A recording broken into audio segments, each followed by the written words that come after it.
गुरु प्यारी साध संगत जी, नमस्कार जी। आप सब कैसे हो? आशा करती हूँ बाबा जी के श्री चरणों में अरदास करती हूँ कि मालिक की कृपा से, निरंकार दातार की मेहरबानी से आप सब बहुत खुश होंगे, मौज बहार में होंगे और अवश्य ही भजन सिमरन में होंगे। साध संगत जी, मैं हाजिर हूँ आज आप सभी से। जो साखी मैंने कल आपसे साझा की, उसके पार्ट 2 को लेकर भाग 2 को साझा करने के लिए। साध संगत जी, कल मैंने आप सभी से साझा किया कि मृत्यु का समय कब तय होता है। साध संगत जी, मैंने साझा किया कि अक्सर कई लोगों की ऐसी प्रकृति उजागर होती है कि वे जिंदगी को अच्छे कामों से संवारने की कोशिशों से बचते रहते हैं, किंतु मृत्यु को सुधारने की गहरी चाहत रखते हैं।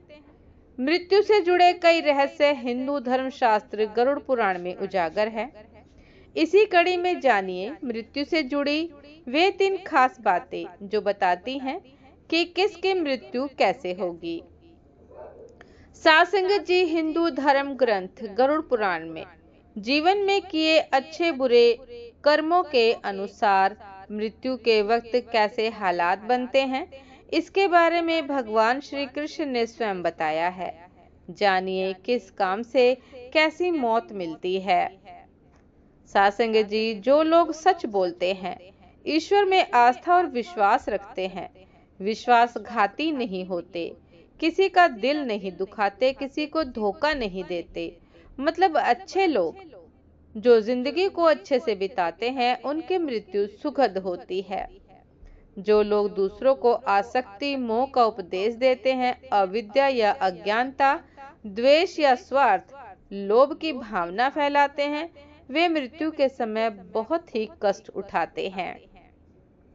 झूठ बोलने वाला, झूठी गवाही देने वाला, भरोसा तोड़ने वाला, शास्त्र व वेदों की बुराई करने वालों की दुर्गति सबसे ज्यादा होती है। उनकी बेहोशी में मृत्यु हो जाती है। यही नहीं, ऐसे लोगों को लेने के लिए भयानक रूप और गंध वाले यमदूत आते हैं, जिन्हें देखकर जीव कांपने लगता है। तब वह माता पिता व पुत्र को याद कर रोता है। ऐसी स्थिति में वह चाहकर भी मुंह से साफ नहीं बोल पाता। उसकी आंखें घूमने लगती है, मुंह का पानी सूख जाता है, सांस बढ़ जाती है और अंत में कष्ट से दुखी होकर प्राण त्याग देता है। मृत्यु को प्राप्त होते ही उसका शरीर सभी के लिए न छूने लायक और घृणा करने वाला बन जाता है। साध संगत जी, मृत्यु के संकेत।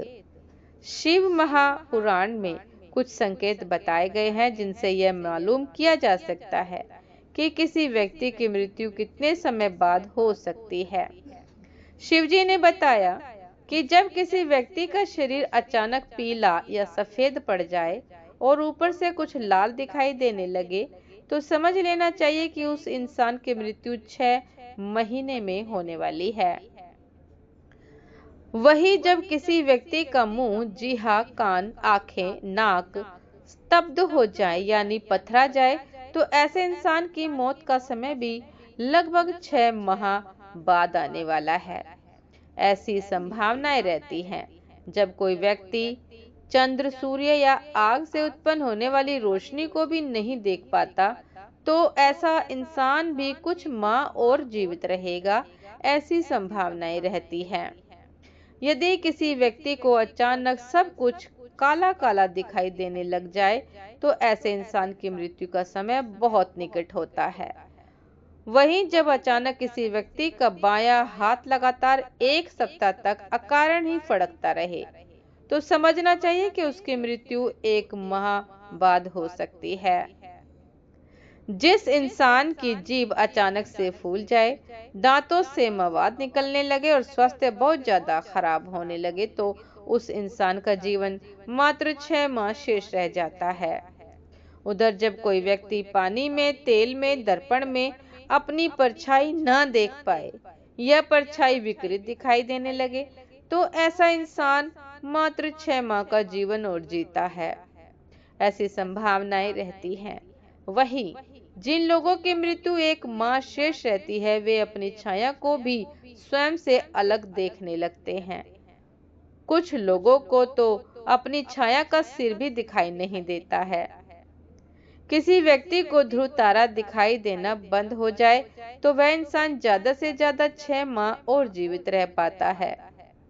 वहीं जब किसी इंसान को चंद्र और सूर्य के साथ आकाश भी लाल दिखाई देता है, जिसे कोय और गिद्ध घेरे रहते हैं, वे भी अधिकतम 6 मास जीवित रह पाते हैं।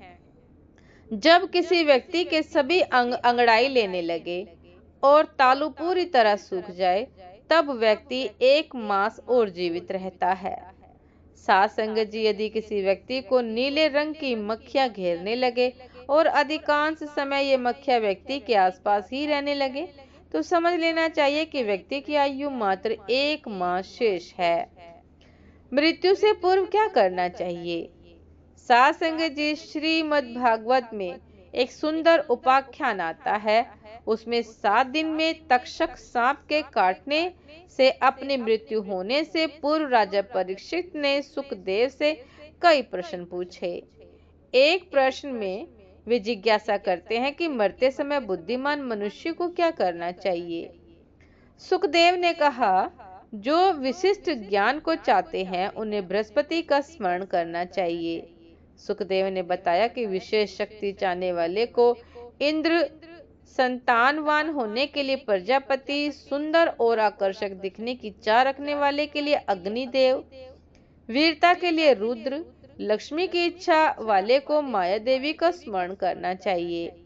लंबी आयु के लिए वैद्य अश्वनी कुमार, सुंदरता के लिए गंधर्व, परिवार सुख के लिए पार्वती, प्रतिष्ठा के लिए पृथ्वी आकाश, विद्या के लिए शिव का स्मरण करना चाहिए।